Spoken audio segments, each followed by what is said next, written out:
During the Vietnam War, the United States military deployed more than 536,000 troops at its peak commitment, supported by the most advanced weapon systems in human history, and could not pacify the country it had come to save. A force of 580 Australians, rotating through a single province over 5 years, largely did. The Americans measured their progress in bodies. The Australians measured theirs in something far harder to count and far more consequential to achieve: the progressive denial of an enemy's ability to function at all. The Viet Cong called them Ma Rung, phantoms of the jungle.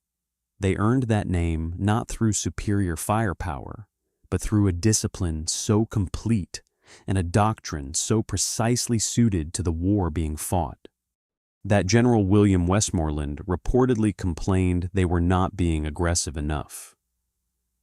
The commander of 500,000 men said this about a force that would achieve the highest kill ratio of any unit on any side in the entire war. What he could not see, and what this documentary examines, is that he was measuring the wrong things entirely. Australia's involvement in the Vietnam War began not with infantry battalions or special forces squadrons, but with 30 men and an argument. The argument was about the nature of the war itself, and the men carrying it arrived in Saigon on the 3rd of August, 1962, 4 years before the first Australian task force established itself at Nui Dat, and 3 years before American troop numbers passed the 100,000 mark. They were the Australian Army Training Team Vietnam, known simply as the Team, and they represented something the Americans initially treated as a courtesy, a modest contribution from a junior ally, without fully grasping that they were receiving, in those 30 officers and warrant officers, the most concentrated institutional knowledge of counterinsurgency warfare then available in the Western world. The man who led them had spent his career preparing for exactly this kind of conflict, often without knowing precisely where it would be fought. Colonel Francis Philip Serong, known throughout the Army as Ted, was born in the Melbourne suburb of Abbotsford on the 11th of November, 1915, into a household saturated with military tradition. His father supervised weapons standards for the Department of Defense. The Christian Brothers at St. Kevin's College provided the intellectual and moral framework. The Royal Military College Duntroon provided the professional foundation, from which Serong graduated in 1937. He served in training and staff roles during the Second World War, saw combat against the Japanese at Phuoc late in the conflict, and emerged from it with a conviction that the next wars would be fought nothing like the last one. By 1955, he commanded the reopened Jungle Warfare Training Center at Canungra in southeastern Queensland, where he developed and refined the techniques, patient patrolling, population engagement, intelligence-led small unit operations that would define Australian military thinking about irregular warfare for the next 2 decades. By 1957, his expertise was considered sufficient for the Burmese government to select him as counterinsurgency instructor to their armed forces, choosing him over candidates from Israel, the United States, and Yugoslavia. From Burma he went, in 1962, to Vietnam. The team he assembled reflected his standards.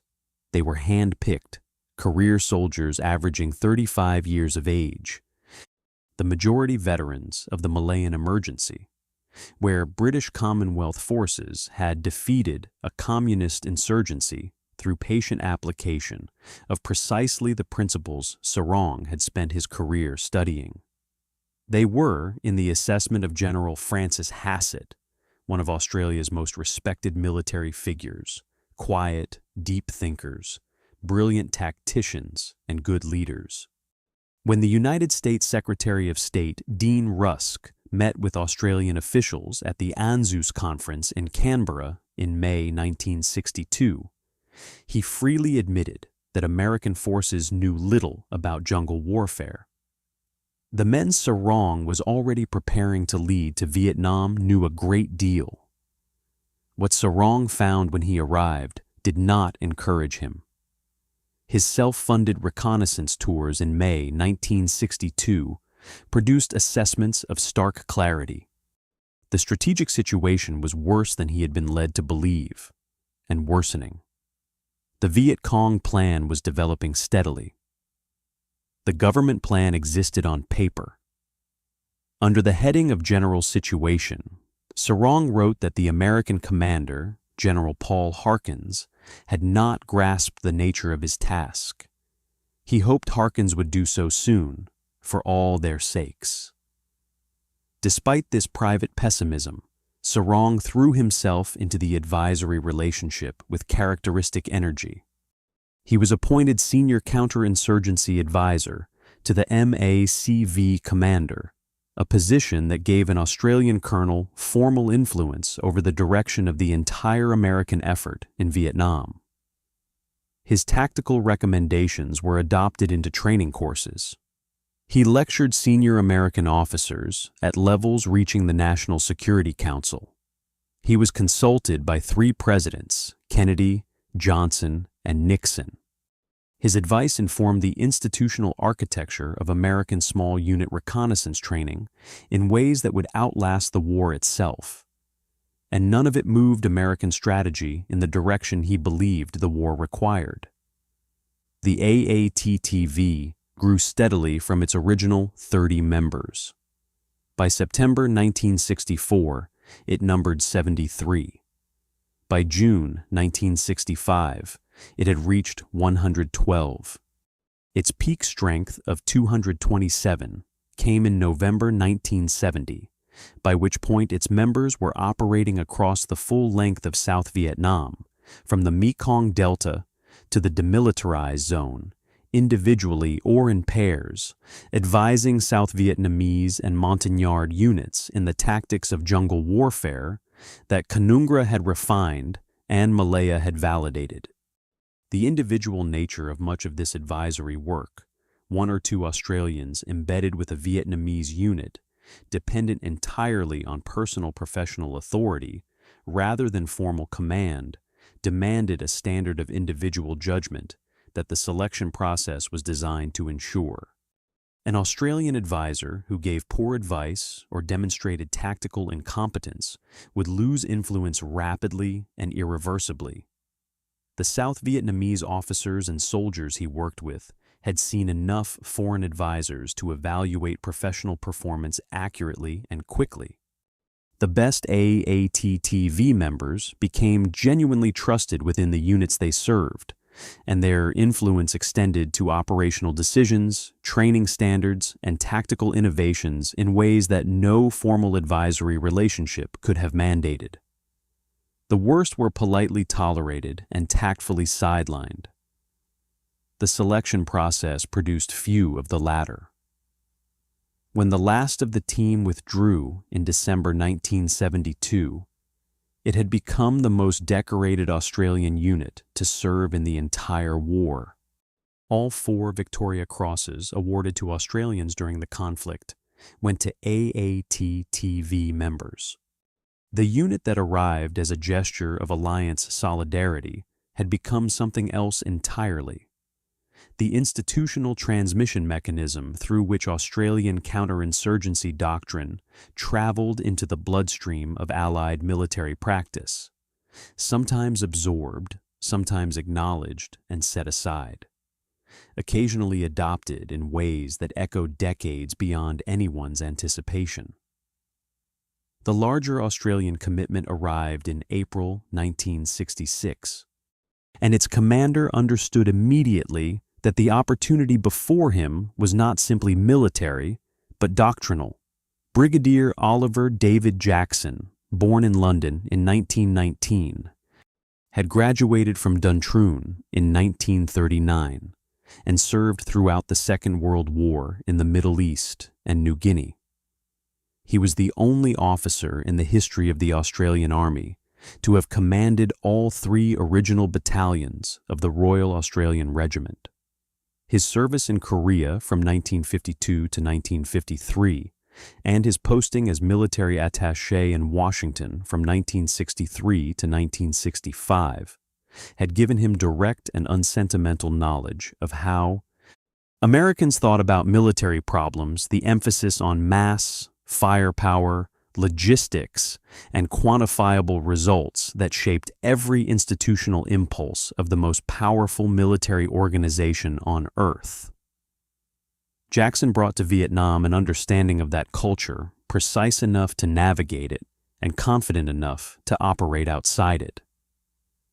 The first Australian task force that Jackson commanded established itself at Nui Dat, in Phuoc Tuy Province, 8 kilometers north of Berea, in a rubber plantation at the center of a province covering approximately 1,000 square miles.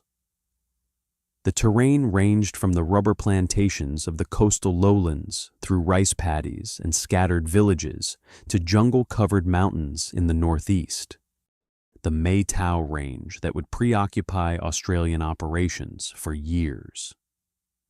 The province controlled Highway 15 connecting Saigon to the coast and was therefore strategically significant beyond its modest size. Unlike American units operating under Military Assistance Command Vietnam coordination, the Australians had negotiated an independent area of operations. This autonomy was not a concession. It was the condition that made everything else possible. Jackson's first major task created a friction that would shadow Australian operations throughout the deployment. The villages of Long Tan and Long Phuoc, both within a few kilometers of the proposed base, had served as Viet Cong strongholds since the 1950s, and their populations maintained deep connections to the insurgent movement. With the agreement of the province chief, Jackson ordered their forced resettlement to Dat Do, Long Dien, and Hoa Long. The decision was militarily sound. It stripped the Viet Cong of a surveillance network positioned where they least wanted one, and politically costly in ways the subsequent campaign never fully recovered from. Displaced villagers carried grievances that Viet Cong political cadres exploited for years. The resettlement illustrated with painful clarity the central tension of counterinsurgency operations. Security measures essential to protect friendly forces can undermine the population allegiance those forces need for long-term success. Jackson understood this tension. He accepted it as the unavoidable arithmetic of establishing a base in hostile territory and moved forward. The task force's engineers would later compound this political cost through an entirely different kind of blunder, a 10-kilometer minefield laid from Dat Do to the coast between 1966 and 1967 that the Viet Cong systematically dug up, reusing the recovered jumping jack mines against Australian forces in the months and years that followed, inflicting a significant proportion of Australian casualties through weapons their own military had emplaced. The Viet Cong responded to the Australian presence on the 18th of August, 1966, when their forces attempted to demonstrate that Australian presence at Nui Dat could not be sustained. D Company of the 6th Battalion, Royal Australian Regiment, had departed the previous morning to locate enemy firing positions, and on August 18th, near the rubber plantation of Long Tan, they encountered a Viet Cong force of regimental strength, perhaps 1,200 men against D Company's 108 in prepared positions during a monsoon rainstorm that reduced visibility to meters and turned the red earth between rubber trees to slippery mud. The company held its ground through hours of combat that measured individual courage in terms most soldiers never have to consider. Artillery support from the New Zealand 161st Battery and the arrival of armored personnel carriers carrying reinforcements prevented the Australian position from being overrun. When the battle ended, At least 245 Viet Cong bodies lay on the plantation, according to the official count, though the actual casualty figure was almost certainly higher as the enemy withdrew many dead and wounded through the night. 18 Australians were killed and 24 wounded. Two No. 9 Squadron RAAF helicopters had flown through the monsoon at treetop height to deliver ammunition to the beleaguered company when their supply was nearly exhausted, resolving in one flight an earlier tension between Air Force and Army commanders about what the Iroquois aircraft would and would not do in hostile conditions. Long Tan established Australian dominance in Phuoc Tuy Province and became the defining event of Australian military participation in Vietnam. Long Tan had established what Australian forces could do in conventional battle. What remained was the harder problem of what they could do in the absence of conventional battle. The Viet Cong withdrew from direct confrontation with Australian forces. They did not withdraw from the province. They dispersed into the jungle and the villages, moving at night, sustaining themselves through supply networks embedded in the population, preserving their forces until circumstances favored engagement. Their adaptation was not retreat, but evolution, and it demanded from Australian commanders an evolution equally fundamental in response. Not entirely evident in the early months was the degree to which the Australian approach already differed from American practice in ways that would prove consequential. Australian patrols moved through jungle in ways that American units largely did not, slowly, silently, refusing jungle tracks in favor of the harder passage through vegetation that reduced detection risk. A foreign journalist covering Australian operations in Phuoc Tuy documented patrols taking as much as 9 hours to sweep 1 mile of terrain, moving forward a few steps at a time, stopping, listening, then proceeding. This was not caution born of timidity. It was doctrine born of Malaya. American units relied more commonly on what their commanders called reconnaissance by fire, engaging suspected enemy positions to provoke response, generating contact that could then be exploited through superior firepower. The approach worked well by its own metrics. It also worked well for the Viet Cong, who could locate American patrols by sound long before those patrols located them. The distinction had a blunt statistical expression.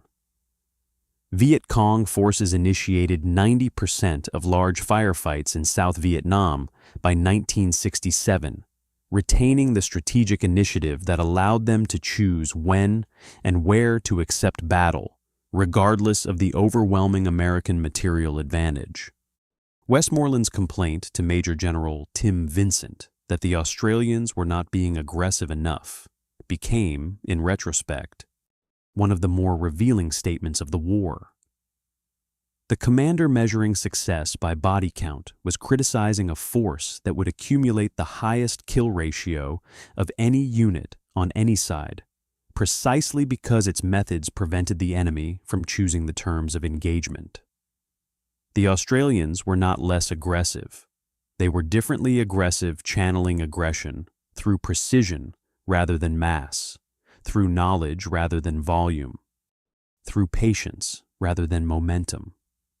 Historian Albert Palazzo observed that when the Australians entered the Vietnam War, it was with their own well-considered concept of war, and that this concept was often contradictory or in conflict with American thinking.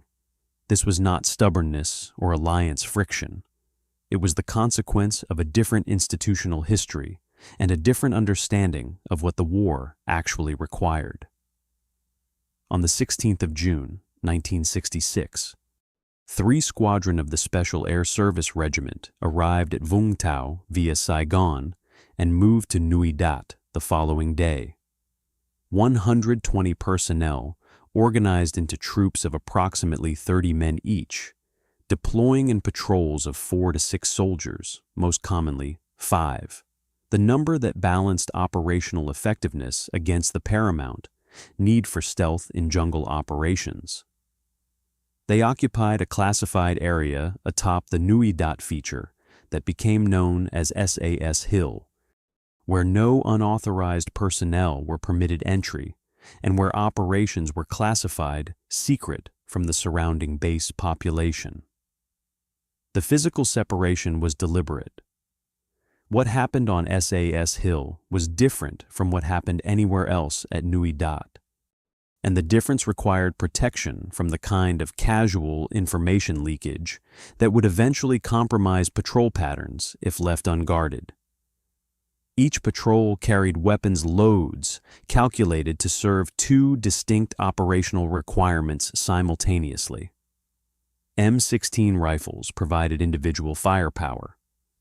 At least one M60 machine gun per patrol provided the capacity for the high rate of fire doctrine that defined SAS contact procedures, the ability to simulate a much larger force at the moment of engagement, flooding a kill zone with rounds that enemy soldiers would interpret as coming from multiple positions, buying seconds of confusion that allowed extraction before the enemy could organize a response. Claymore mines, grenades, and ammunition sufficient for days of sustained operations completed the load. Communications equipment included PRC-64 and PRC-77 radios for encrypted transmission to task force headquarters, where intelligence officers compiled patrol reports into the pattern analysis that guided every subsequent operation in the province. No 9 Squadron RAAF provided the essential aviation partnership, without which SAS operations could not have been sustained. The squadron had arrived at Vung Tau in June 1966 with 8 Iroquois UH-1B helicopters, carried aboard HMAS Sydney, along with ground crew and equipment. The initial relationship between the squadron and Army commanders was strained.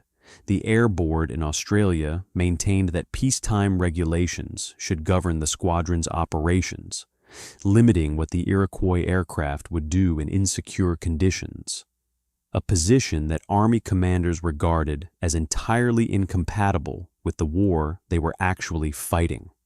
Long Tan resolved the tension in the most direct possible way. The willingness of 2 9 Squadron pilots to fly through monsoon rain at treetop height to deliver ammunition to D Company when their lives depended on it established professional trust between the aviation and ground elements that sustained operations for the next 5 years. By 1967, 9 Squadron had been re-equipped with the larger and more powerful UH-1H variant and expanded to 16 aircraft.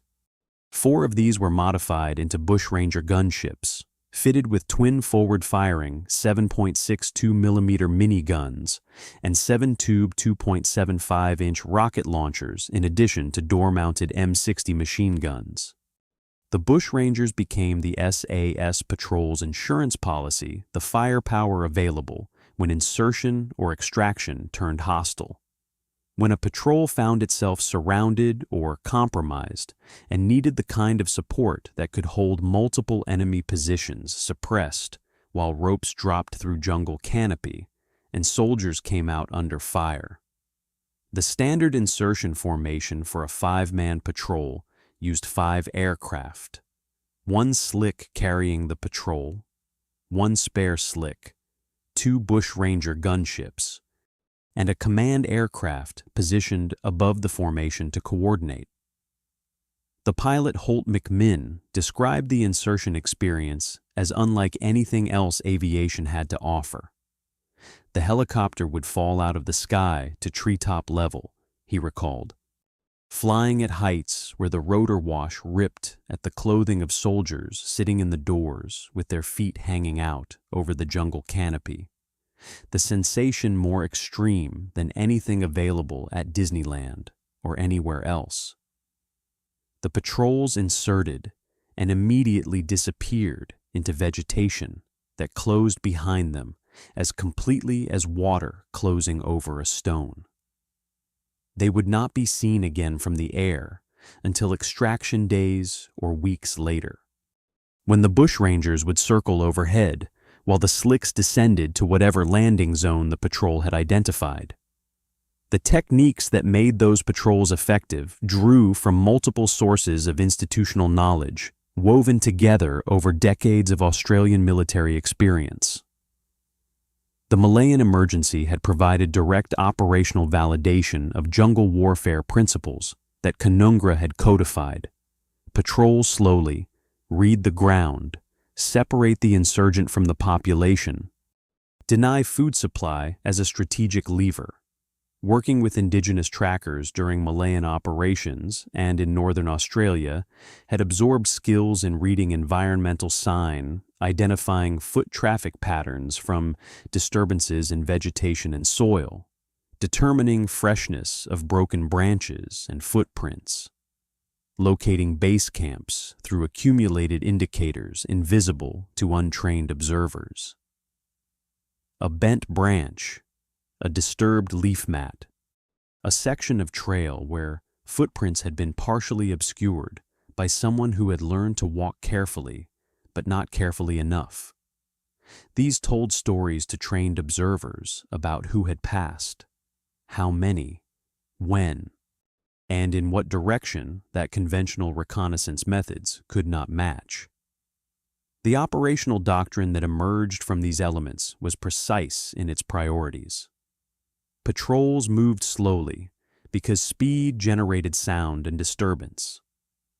Dennis Mitchell described the movement pace as one that gave you the time to assess what you were walking into. Your senses became very highly attuned, he recalled, calibrated to a level of environmental attention that urban life never demands and that the jungle made absolute. They communicated in whispers when communication was unavoidable and through hand signals when it was not.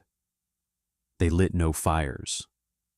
They established no positions that enemy forces might detect through pattern analysis of patrol activity.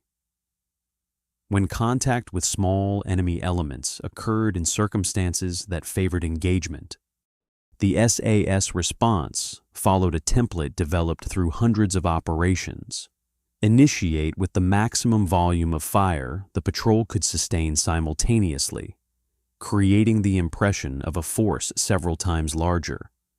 Maintain that fire for the seconds needed to dominate the enemy's immediate response. Then break contact and move rapidly along a pre-planned extraction route before enemy reinforcements could arrive. The doctrine was not designed to eliminate the enemy force entirely. It was designed to take what intelligence the patrol had already gathered, confirm it with the violence necessary to establish that the area was hostile, and preserve the patrol's ability to continue operating. Killing was a byproduct of effective operations, not their purpose.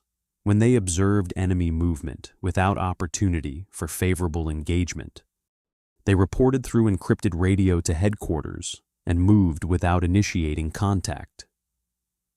The discipline this required to observe an enemy force and choose not to engage was among the hardest professional demands the doctrine imposed, and the one that most clearly distinguished SAS operations from every other military activity in Phuoc Tuy.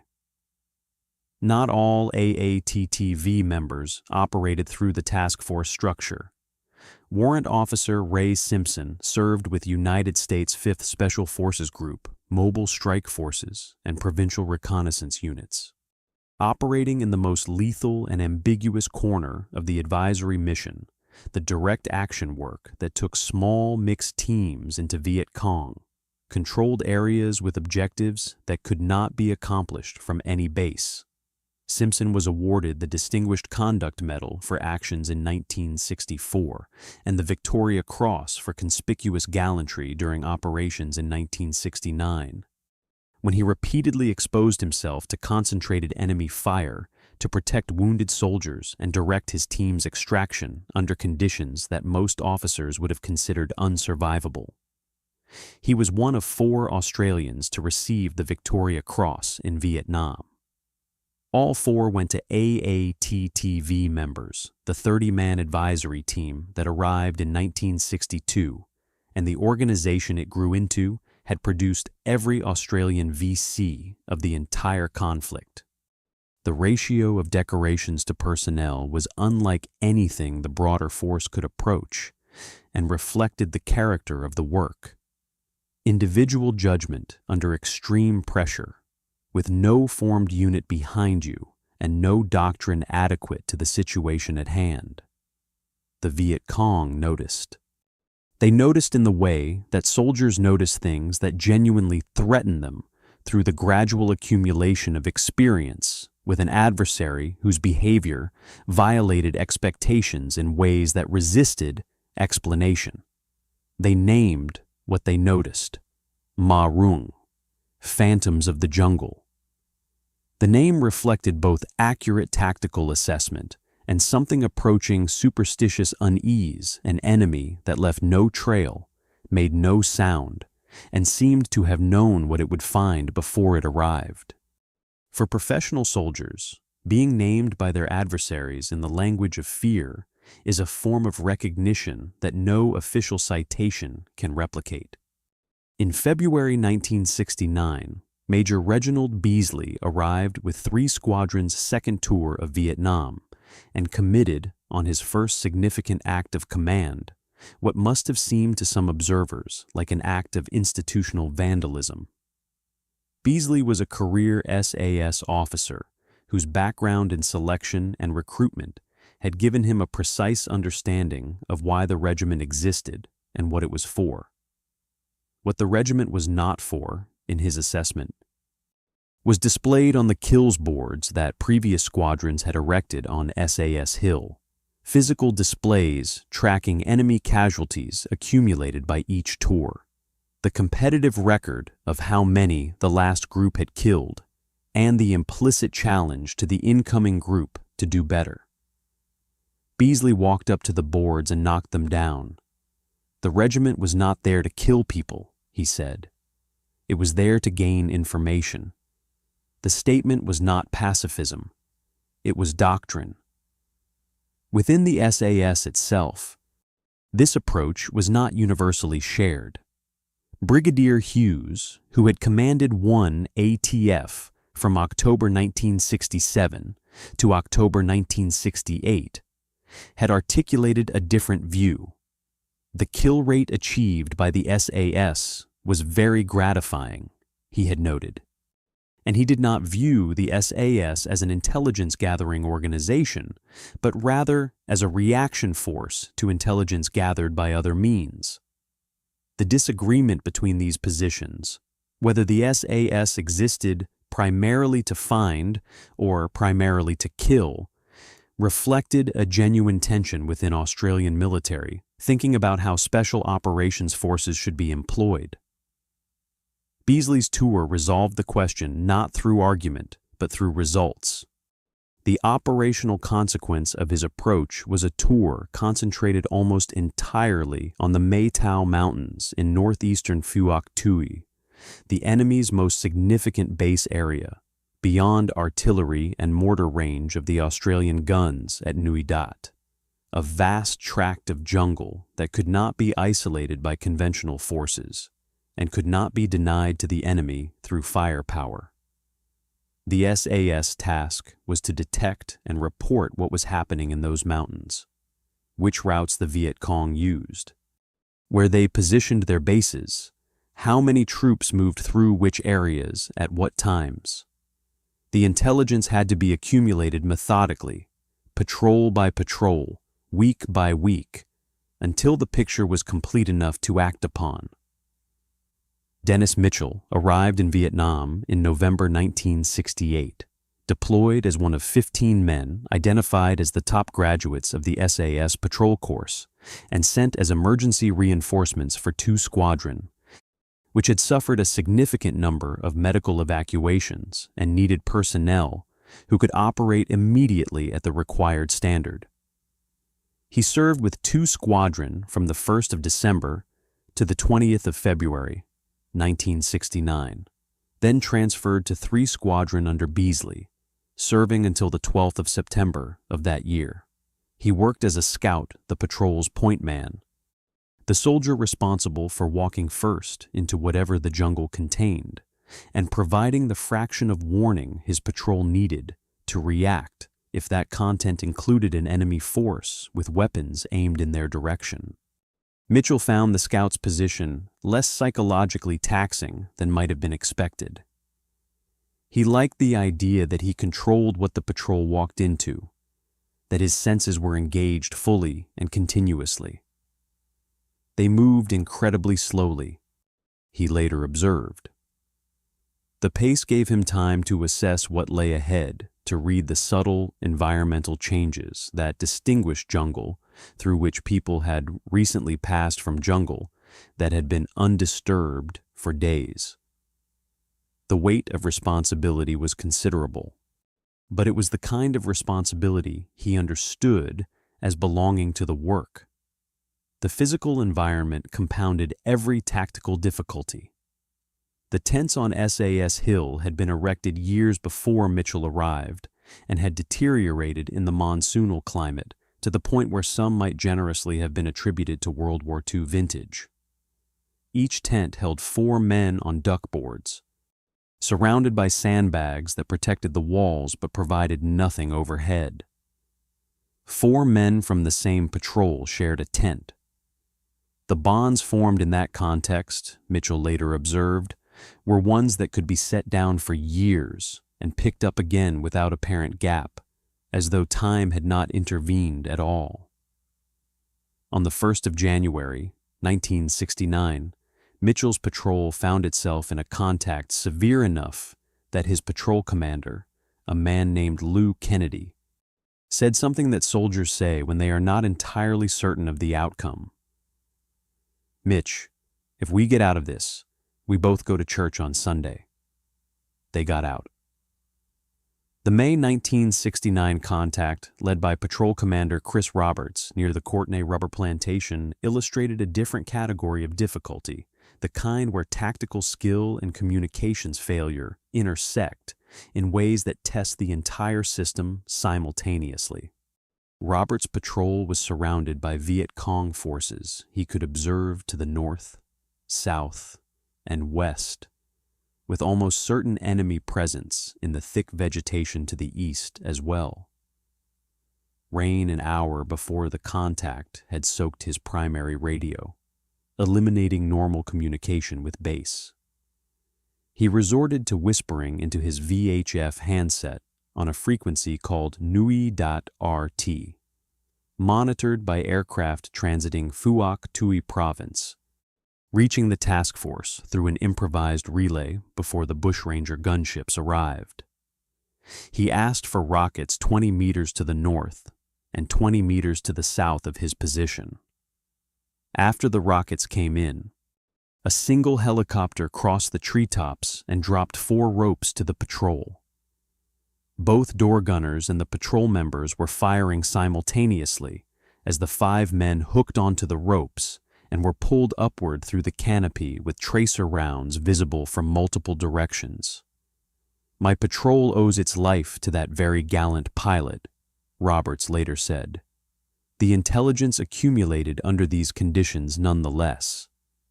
By the end of 1969, the task force possessed a comprehensive picture of Viet Cong dispositions in Phuoc Tuy Province, more detailed than anything the much larger American forces in adjacent provinces had developed through their different methods.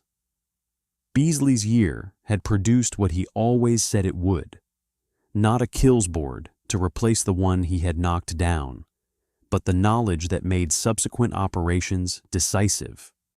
At the start of December, the 6th Battalion Royal Australian Regiment and their New Zealand counterparts mounted a month-long operation to clear the Mai Tau Mountains. Its success was directly and entirely attributed to information gathered by Beasley's patrols. The kills board had been the wrong measure. What the board could not record was the intelligence that made the infantry operation possible, the accumulated knowledge that allowed commanders to deploy forces at a time and place of their choosing rather than the enemy's. From September 1969 through April 1970, the 1st Australian Task Force mounted a campaign of continuous pressure, unlike anything it had previously undertaken in Phuoc Tuy. Multiple battalions conducting simultaneous operations maintained contact with Viet Cong forces across the province, denying the rest and resupply periods that insurgent units required to recover operational capability between engagements. The effect was cumulative rather than episodic, the distinction that separated the Australian approach from American search and destroy operations at its most fundamental level. American forces would sweep an area, inflict casualties measured in hundreds according to official body counts, then redeploy elsewhere according to operational plans emphasizing offensive momentum. The Viet Cong, whose tactical flexibility had been developed through years of guerrilla operations against the French and then the Americans, would avoid battle when the odds did not favor them and wait for the sweeping force to depart before returning to resume operations. The pattern repeated across South Vietnam with the consistency of natural law. The Australians in Phuoc Tuy had been building towards something different.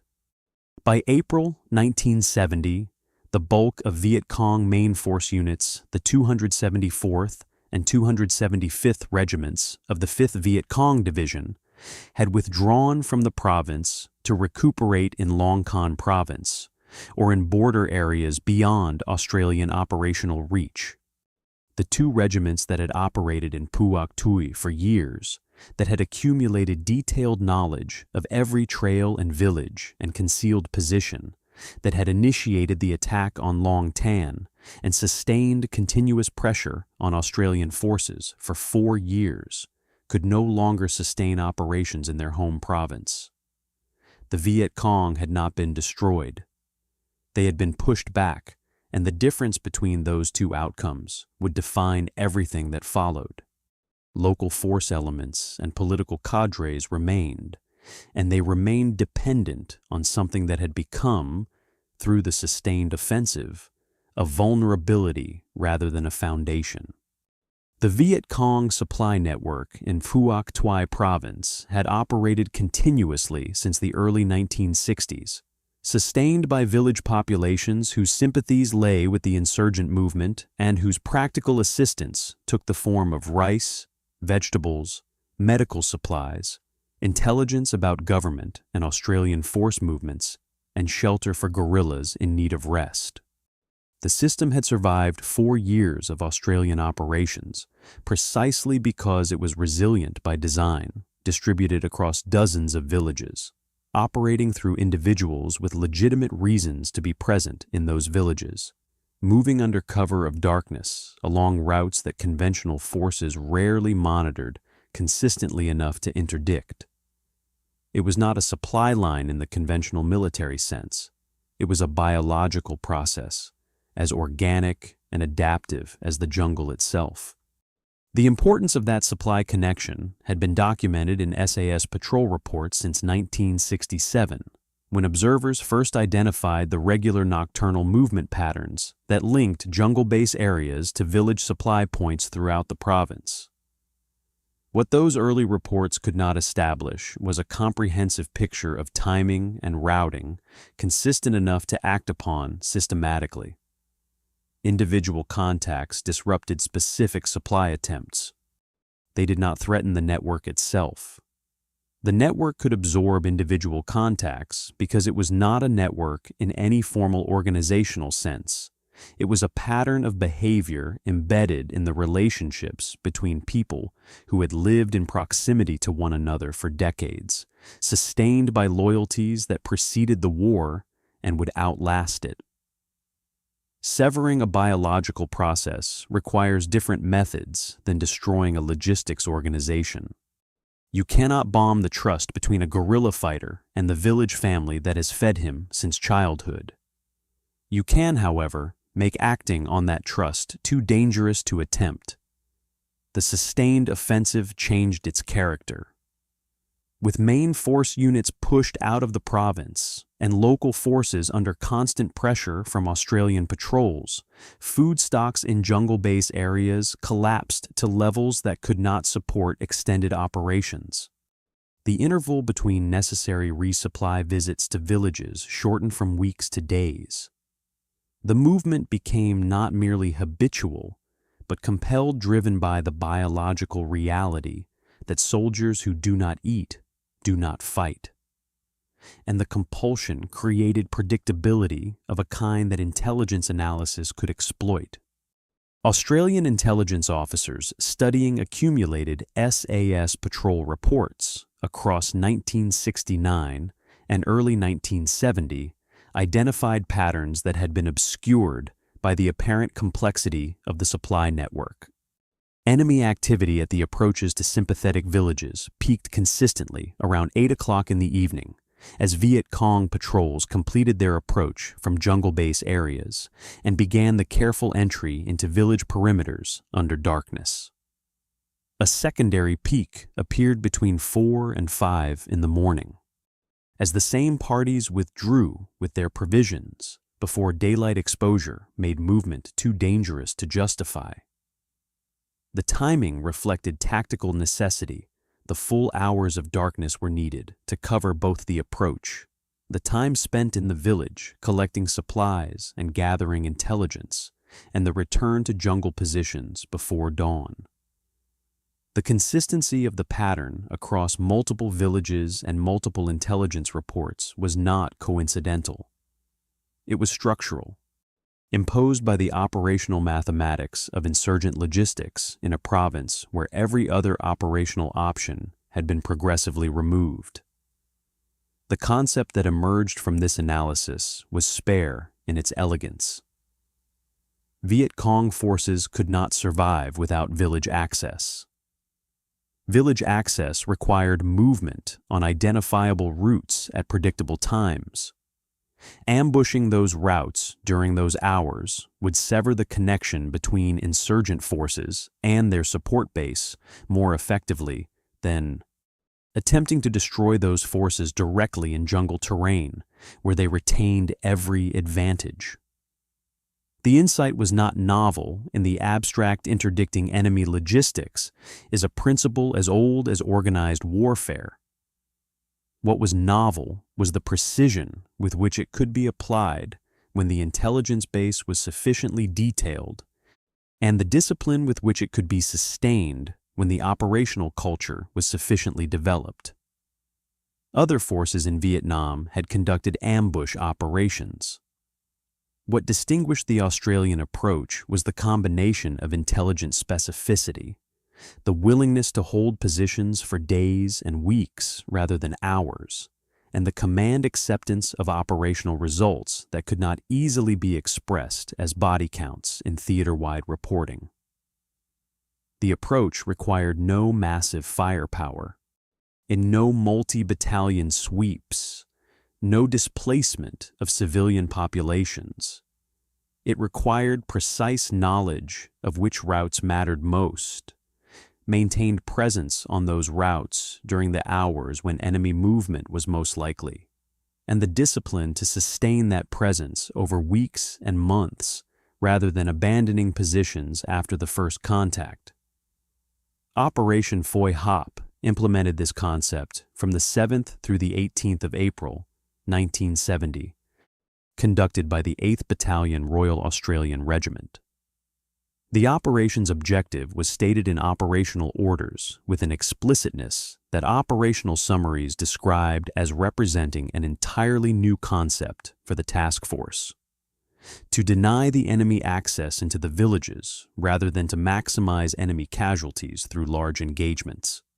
Infantry companies established continuous ambush positions on approach routes to the villages of Hoa Long, Ap Sui Nghe, Duc Mai, and Bin Ba, where SAS reconnaissance had confirmed significant Viet Cong supply activity. They held those positions throughout the operation, rather than sweeping through and moving on. The tactical execution of an ambush position reflected training refined through years of operations. Soldiers occupied covered positions along identified approach trails, quietly clearing fields of fire to allow unobstructed shooting when enemy forces entered the kill zone without the kind of obvious vegetation removal that would reveal the position to observers approaching from outside.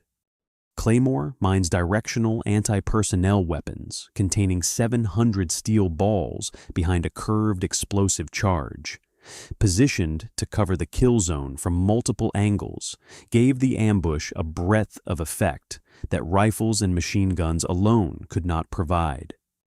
The M60 machine gun, positioned for the initial triggering burst that would signal other weapons to open simultaneously, represented the ambush's decisive first second. A well-executed ambush was decided in that first second, before the enemy could take cover or return effective fire. Then came the waiting. Hours of silence broken only by the sounds of the jungle, in heat that regularly reached the mid to high 30s Celsius with humidity above 80%. In the wet season, within a monsoon climate that drove rain through even reasonable shelter, and turned the ground to mud beneath soldiers who could not shift position without risk of detection. The insects that found every gap in clothing and netting, the exhaustion of sustained alertness through the small hours when the body's rhythms demanded sleep, the discipline required to remain absolutely still and silent when a sound in the darkness might be an enemy patrol approaching, or might be an animal moving through undergrowth 50 meters away, and the ability to distinguish between these possibilities without the kind of confirmation that would compromise the position before the enemy entered the kill zone. This was not the courage of Long Tan, which expressed itself in acute crisis over hours. This was the quieter and in some ways more demanding courage of sustained professional discipline over weeks, repeated night after night, in conditions that would have broken less carefully selected and trained soldiers within days.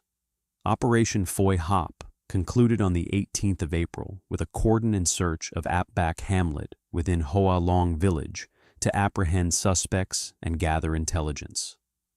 11 days of operations, 11 enemy killed, 0 Australian casualties. Measured by the metrics American Theater Headquarters used to assess operational success, the results were modest. The Australian operational assessment made no apologies for the numbers and offered no defense of them.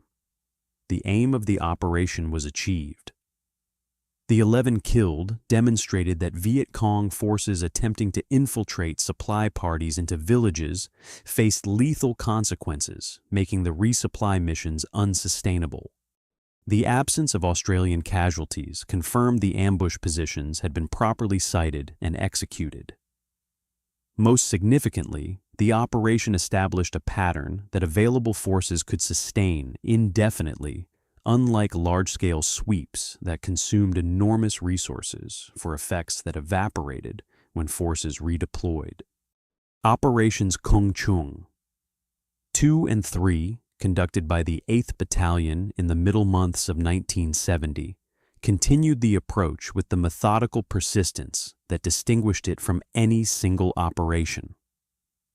The battalion focused particularly on routes to and from Hoa Long village, maintaining continuous coverage of approach corridors that SAS reconnaissance had mapped through months of observation. Companies rotated through ambush positions, ensuring that enemy forces faced the same lethal risk on the same routes at the same hours on every night, not most nights, every night. The Viet Cong confronted a choice with no acceptable resolution. They could attempt to reach their village supporters and accept attrition on every attempt, watching their local force capability erode contact by contact. They could abandon village access and watch their operational capability collapse from starvation and supply exhaustion.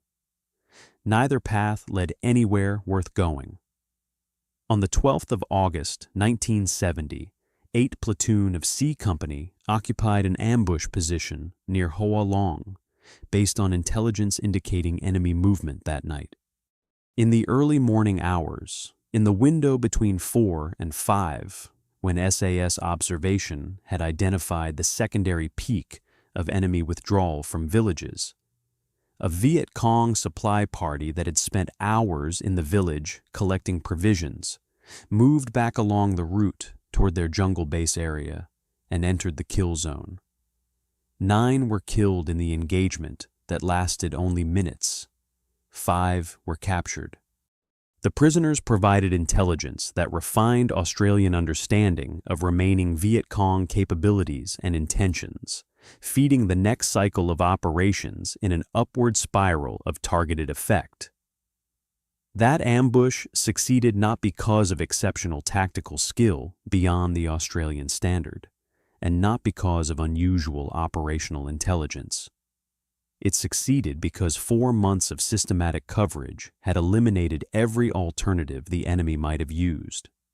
Every approach route to Ho Long had been identified through SAS reconnaissance and covered by infantry ambush positions during the hours when enemy movement was most likely. The Viet Cong, who walked into the kill zone on the 12th of August, had no remaining option that allowed them to complete their mission safely. They could not approach during daylight when observation would expose them immediately. They could not approach at different hours of darkness because Australian positions remained occupied through the entire night in rotating shifts. They could not use different routes because those routes had also been identified and covered.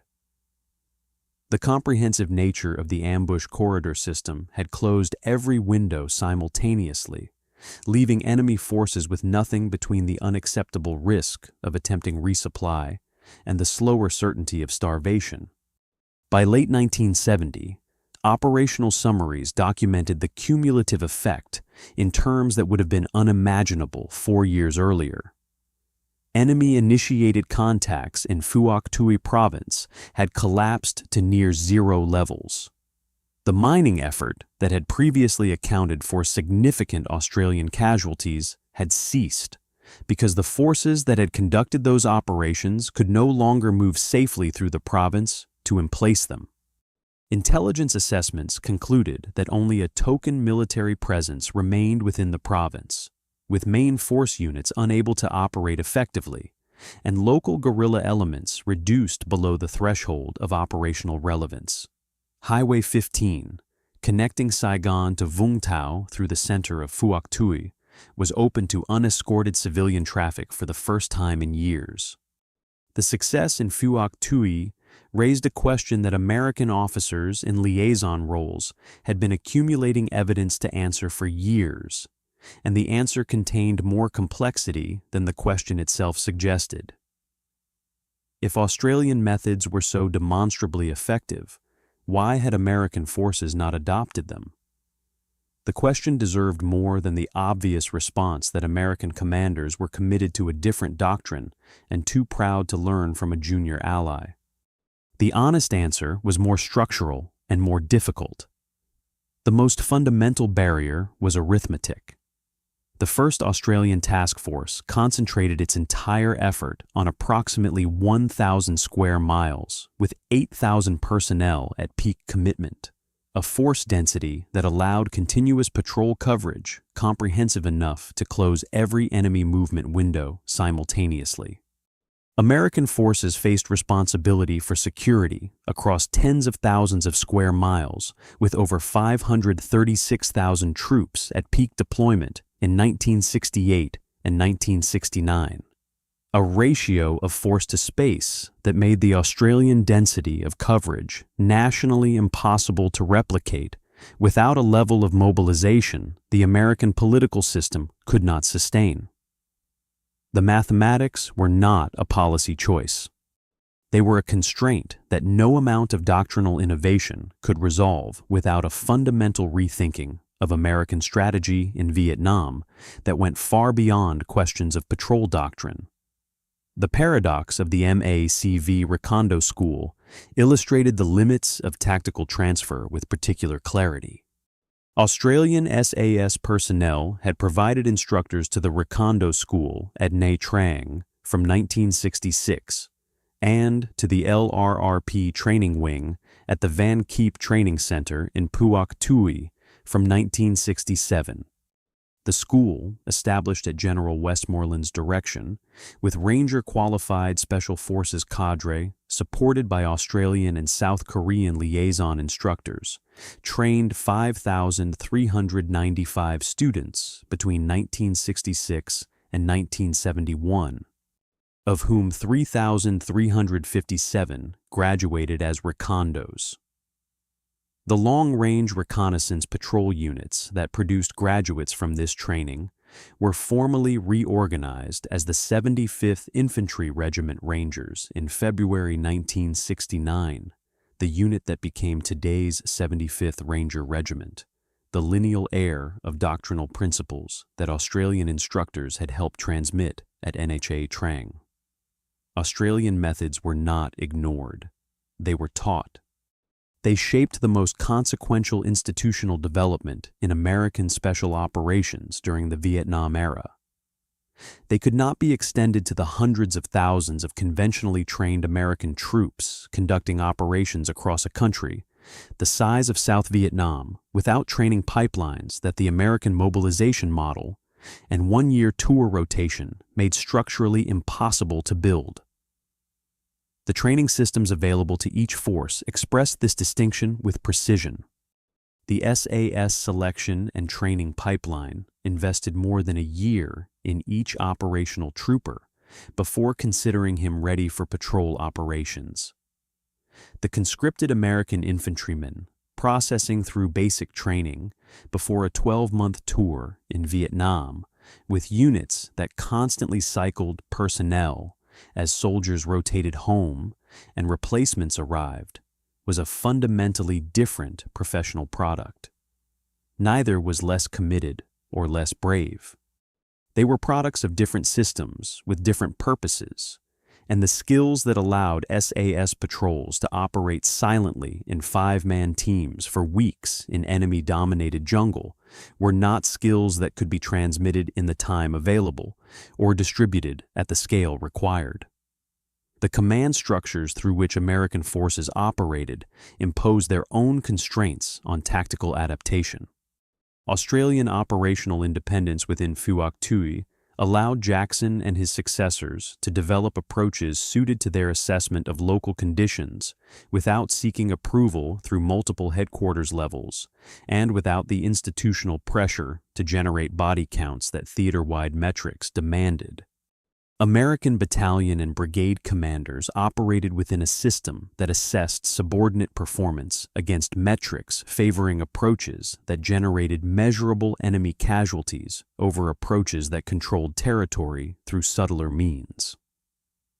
Officers who wanted to adopt Australian-style operations faced questions from higher command about why their units were not producing the numbers that doctrine emphasized. The institutional pressure was not conspiratorial. It was the natural consequence of a measurement system that valued what it could count and could not count what actually mattered. The body count culture imposed a particular kind of operational blindness. It made visible the things that were least important and invisible the things that were most. An operation that killed 50 Viet Cong generated a report that satisfied higher headquarters. An operation that prevented 5,000 resupply missions over 12 months and gradually starved 2 local force companies into operational irrelevance generated a report that was nearly impossible to write in the language that theater command required. Westmoreland himself had recognized in establishing the Recondo School that American forces needed improved small unit reconnaissance capability. The school he created and the doctrine it produced demonstrated institutional acknowledgement of exactly what Australian operations were demonstrating practically in Phuoc Tuy. The gap between acknowledgement and adoption revealed something permanent about military organizations. They can recognize better methods, teach better methods, and even institutionalize better methods in specialized units, while maintaining in their mainstream operations the approaches that fit their existing culture, command systems, and measurement frameworks. The adoption gap is not a failure of intelligence. It is a function of organizational physics, the tendency of large institutions to route around changes that threaten the coherence of their existing systems, even when those changes are demonstrably superior in the specific context they address. American forces in Vietnam were not ignorant of Australian methods. They were constrained by their own scale, their own metrics, their own tour rotation system, and their own political imperatives in ways that made wholesale adoption impossible, regardless of how convincingly Australian operations in Phuoc Tuy validated the underlying principles. Ted Serong had understood this from his first reconnaissance tour in 1962. He continued trying to close the gap until the last helicopter lifted off the American embassy roof in April 1975. He was still in Saigon when it happened. On the 1st of October, 1971, 2 Squadron inserted its last patrol into Phuoc Tuy Province. The 5 men moved through their assigned area for 5 days. They made no contact with any enemy forces. On the 5th of October, they extracted and returned to Nui Dat. The quiet of that final patrol was not absence of result. It was the result, the accumulated consequence of 5 years of operations that had reduced an enemy, which had once fielded 2 full regiments in this province, to a presence too small and too compromised to generate contact with a patrol actively looking for it. Australian Prime Minister William McMahon had announced in August 1971 that the task force would cease operations in October and begin phased withdrawal. The decision reflected the political mathematics of an Australian public whose support for the war had eroded steadily since the Tet Offensive of January 1968, demonstrated that despite years of official optimism and escalating commitment on the American side, decisive victory remained as remote as it had been when the first advisors arrived a decade earlier. The withdrawal was not a military judgment. It was the political acknowledgement of a strategic reality that military success in one province had never been sufficient to resolve, because the war was not ultimately decided in Phuoc Tuy Province or in any other single place where professional soldiers could apply their methods with precision and achieve demonstrable results. 60,000 Australians had served in Vietnam by the time the last combat elements departed. 521 had died. More than 3,000 had been wounded. Of the 15,381 who served as national servicemen under the conscription ballot introduced in 1964, 202 were killed men whose service had been compelled by lottery, a fact that sharpened the political controversy surrounding the war in ways that distinguished Australian public debate from anything comparable in the United States, where the draft was broader and its moral implications more diffuse. Dennis Mitchell was in Sydney 36 hours after his last extraction under fire. The adjustment to civilian life was surreal in the immediate aftermath. The distance between the hypervigilance of a scout moving through hostile jungle and the mundane concerns of Sydney was not a distance that 36 hours could bridge. The bonds with his patrol members, he later reflected, could be set down for years and picked up again without apparent gap, as though time had not intervened. Some bonds are formed in conditions that make every subsequent experience feel quieter by comparison, and quieter is not necessarily worse. The statistics that documented the SAS contribution to Australian operations in Phuoc Tuy spoke in the dry language of operational accounting. 580 men over 6 years. 1,175 patrols, not counting 130 conducted by New Zealand SAS troopers attached to each Australian squadron from late 1968. 492 confirmed enemy killed, 106 possibly killed, 47 wounded, 11 prisoners. 1 killed in action, 1 died of wounds.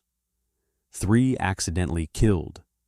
1 missing a soldier who fell from a rope extraction into the jungle in 1969 and whose remains were not found until August 2008, 39 years later, when the jungle finally gave back what it had taken.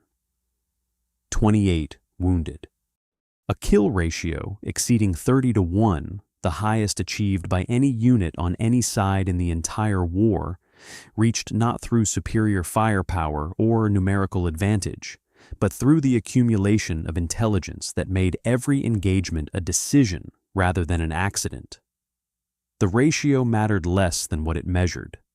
Every confirmed kill represented an engagement that the patrol had chosen, at a time and place of its choosing, against an enemy force that had not chosen to be found.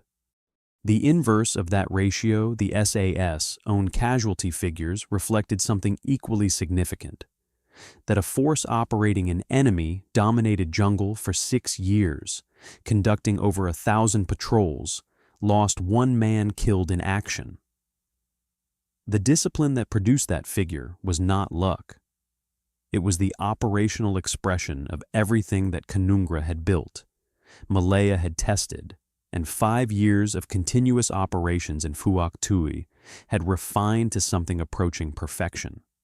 What those statistics could not capture was the intelligence contribution that made all subsequent operations possible, the accumulated knowledge of enemy routes, base areas, strengths, and movement patterns that allowed infantry battalions to deploy at times and places of Australian choosing, rather than searching randomly through hostile countryside. The patrols that found nothing reportable had nonetheless established, through their absence of contact, that certain areas were clear of enemy activity information that shaped the deployment of every other task force element. A province the size of Phuoc Tuy, covered by rotating 5-man patrols over 5 years, was mapped in a way that no aircraft reconnaissance or signal intelligence could replicate. The knowledge was granular. This track through this section of jungle was used by Viet Cong supply parties on Tuesday and Thursday evenings. This stream crossing was avoided after heavy rain because the banks left footprints. This village supplied 3 local force companies and held its market on days when Australian helicopter activity was observed to be low. The intelligence architecture built through 5 years of SAS patrol operations was not separable from the tactical success that followed from it. It was the foundation on which every other achievement rested. When Australian forces withdrew and the Army of the Republic of Vietnam assumed responsibility for Phuoc Tuy's security, the province returned with terrible speed toward the conditions that had existed before April 1966. ARVN units could not maintain the density of ambush coverage that had produced the systematic denial of enemy operational freedom. The patrol discipline that had allowed Australian SAS teams to move invisibly through jungle for weeks at a time was not a technique that transferred through a training course or a handover document. It required the institutional culture that produced it. The selection system that identified and rejected unsuitable candidates before they reached operational units. The training pipeline that took more than a year to produce a deployable patrol member. The professional ethos that made silence and patience and restraint into instincts rather than instructions. None of these could be handed over at a change of command ceremony. Viet Cong forces that had been reduced to token presence gradually returned to villages whose sympathies had never changed. The village networks had been severed through years of effort. When the effort ceased, they were rebuilt, Phuoc Tuy Province fell with the rest of South Vietnam in April 1975. 4 years after the last SAS patrol returned from the jungle without finding anything worth shooting at. The contrast between tactical success and strategic failure defined what military force can and cannot accomplish in conflicts where the fundamental questions are political rather than military. The Australians had demonstrated conclusively what was possible when professional forces applied counterinsurgency principles through sustained operations in a defined area with clear objectives and the command independence to pursue those objectives without conforming to operational frameworks designed for a different war. What military excellence cannot provide, in conflicts where the fundamental questions are political, is the political answer itself, a limit that Vietnam confirmed and that subsequent counterinsurgencies have not contradicted. The tactical lessons endured beyond the strategic failure. The intelligence operations cycle that defined Australian practice in Phuoc Tuy reconnaissance, identifying enemy patterns, conventional forces exploiting that intelligence at times and places of friendly choosing. Each successful operation generating intelligence that refined the next became incorporated into special operations doctrine internationally through the institutional mechanisms that Serong and the AATV had helped establish. The MACV Recondo School graduates who formed the LRRP units that became the 75th Ranger Regiment carried principles shaped by Australian doctrine into the professional DNA of American Special Operations that has persisted through every conflict since. The Van Keep Jungle Warfare Training Center, operated by the AATV in the final years of Australian involvement, continued transmitting those principles to South Vietnamese forces until December 1972. Modern counterinsurgency doctrine, developed through the institutional relearning that Iraq and Afghanistan required of American and Allied forces in the early 21st century, reflects principles that Australian forces applied and validated in Phuoc Tuy Province decades earlier. The emphasis on intelligence-led operations, the integration of reconnaissance and direct action elements, the focus on population security rather than enemy body count, the understanding that controlling the connection between insurgent forces and their support base can prove more effective than attempting to destroy those forces through direct combat. These are not new discoveries. They are rediscoveries of what 580 Australian soldiers demonstrated between 1966 and 1971 in one province of a country where the larger war was ultimately decided by factors no military force on the ground could control. The cultural reckoning with the Vietnam experience that Australia undertook in the years after the withdrawal produced its own testimony to the nature of the soldiers' experience. The Odd Angry Shot, released in 1979 as Australia's first Vietnam War film, was written by William Nagel, himself a veteran of 3 SAS Squadron, and conveyed something that official histories could not: the texture of the professional soldier's experience in a war whose political legitimacy was contested at home while it was being fought, and whose conduct was simultaneously impressive by the standards of the military profession and powerless before the forces that ultimately determined its outcome. The Viet Cong called them Ma Rung. The name has outlasted the war, the province, the country that the war was fought to preserve, and the strategic context that brought those men to Southeast Asia. It endures because it describes something that professional soldiers understand as an ideal. Regardless of the specific conflict or terrain, the force that controls the environment without appearing to occupy it, that is present everywhere and visible nowhere, that the enemy cannot engage because the enemy cannot find until the moment of the enemy's choosing has already passed.